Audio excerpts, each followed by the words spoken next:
Bonjour, mon nom est François Guillet. Je suis l'auteur du livre Montréal de clocher en clocher aux éditions Mediapart. À travers cet ouvrage, je vous invite à une découverte de la multitude d'églises sur le territoire de l'île de Montréal. Quand on pense aux lieux de culte de Montréal, on pense souvent à quelques grands noms, par exemple l'oratoire Saint-Joseph, la basilique Notre-Dame, mais il y en a pourtant tellement d'autres à découvrir, plusieurs joyaux répartis dans les différents quartiers de l'île.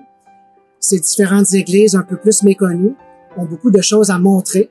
Donc, elles peuvent montrer les prouesses de l'architecture, les architectures, par exemple, néo-gothique, byzantine, baroque, néoclassique. Il y a plusieurs grands architectes québécois qui ont œuvré à ça. On a également des beautés, par exemple, qui sont les beautés de l'art. Des artistes comme, par exemple, M. Guido Nancherry, qui a fait beaucoup de vitraux, beaucoup de peintures dans les églises québécoises.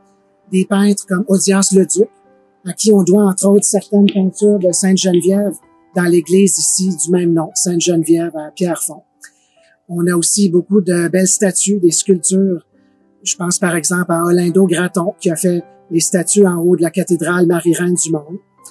En plus de tout ça, il y a les beautés du mobilier, la chaire, le jubé, le retable, beaucoup de belles œuvres à admirer. Et en plus des choses à voir, il y a des histoires à se faire raconter. Quand on apprend au sujet de la fondation d'une église, on apprend par exemple la création d'un noyau villageois, comment s'est formée la population autour de cette église.